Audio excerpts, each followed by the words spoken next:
What's up, everybody? Welcome to Podcast Now. I'm Alex, and in this video, I want to talk about my theory of why I believe Chris is not the main character, the character that we will be playing as in Life is Strange 2. So I want to talk about the ending of The Awesome Adventures of Captain Spirit, how it connects in a way to Life is Strange 2. Now, we're going to talk about two things in particular about the ending of The Awesome Adventures of Captain Spirit. I want to start there and go into why I believe we will not play as Chris in Life is Strange 2. Now, I have a couple more theories about the game. I want to talk more about how the game can connect to Life is Strange 2. We're going to be having a community series about Life is Strange 2 coming out in September. It's a series where we're going to be talking about many topics Life is Strange related, involving the community, involving you guys. So we're going to have an announcement about that in August. We're very excited to do that. So make sure if you like Life is Strange, you stick around to our channel because we're going to be doing that. Okay, so the ending of this game is very interesting. It definitely threw me off. And for the record, I'm not claiming any of these theories are my own. I did, on record, I believe in the E3 video talking about The Awesome Adventures of Captain Spirit, I went on record saying I do not believe this is the main character. Chris is the main character of Life is Strange 2. I said I don't think that's the character we're playing as in the game. Now, I do know that Chris will return in Life is Strange 2, and we're going to talk about that towards the end of this video. But these theories, other than that, other than I'm laying down that I did say this in the very beginning, I'm not going off of somebody else. However, I did read quite a few things in the forums just to see what other people were talking about. I watched Geek Remixes, a really nice channel when it comes to Life is Strange. I watched their videos about it. So I am, in a way, influenced by their theories, but I do want to just claim that I had always thought this. When it comes to the ending of this game, we know what happens, right? Chris wakes up his dad, goes outside, climbs up his treehouse, ends up falling, and is saved, okay? Now, he doesn't really give any indication as to whether or not he knows that he's the one or not the one to have done it himself. And I believe that's something done on purpose by Don't Nod to make us think that it could be him, but also it couldn't be him. The biggest indication is the fact that when he gets up, he looks over to his neighbor, and they're just waving at him. They're smiling, and they're just waving. And the little boy, not necessarily little, he looks to be around the same age, maybe slightly older. Mrs. Reynolds' son, the lady who comes to your house asking about your dad, that's who that boy is. He's waving, and he seems very, just normal-faced.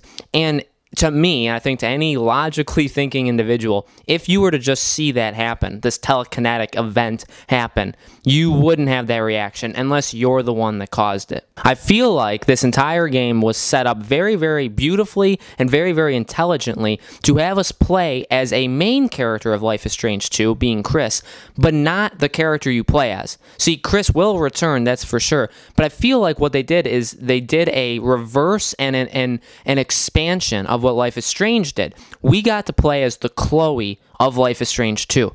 We got to learn about Chris's mom, how she died and all this stuff. We got to learn about his dad and his alcoholism and all that.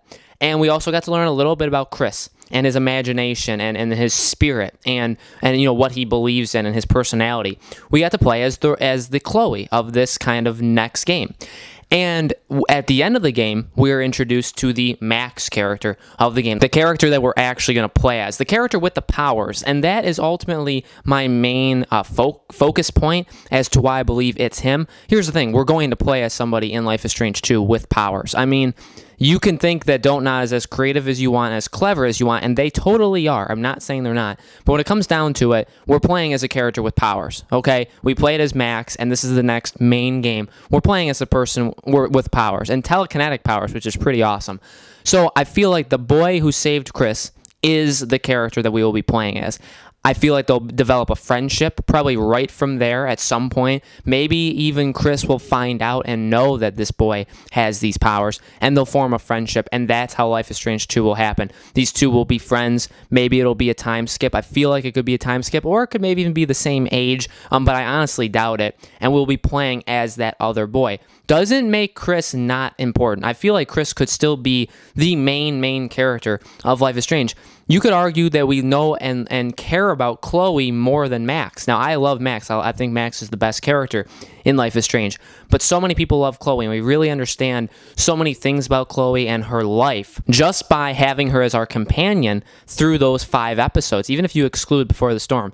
And what I feel like Don't Nod did here was kind of give us that to begin with, and then introduce very, very quickly this new character and the main character that we play as. So I do not think it was Chris that had the powers. I do not think that Chris is going to be playable as the main character in Life is Strange 2. I feel like is the next door neighbor. Now, I want to talk more about this game. Like I said, there are references to Arcadia Bay. This location is very, very close to Arcadia Bay. It's set place 3 years after the events of Life is Strange. So there's more to this. There's a lot more to this, a lot of stuff that I personally want to talk about, and we're going to in our community series. So we're very, very excited to do that. But that's just my thoughts on it. I want to know what you guys think in the comments below. Do you think we'll play as Chris in Life is Strange 2? And do you think he's the actual one with these telekinetic powers? Also, again, if you're a fan of Life is Strange, make sure you check out our channel. Make sure you stick with our channel, because we're going to have videos in the future about Life is Strange. We really want to do some fun stuff with this community series. So we hope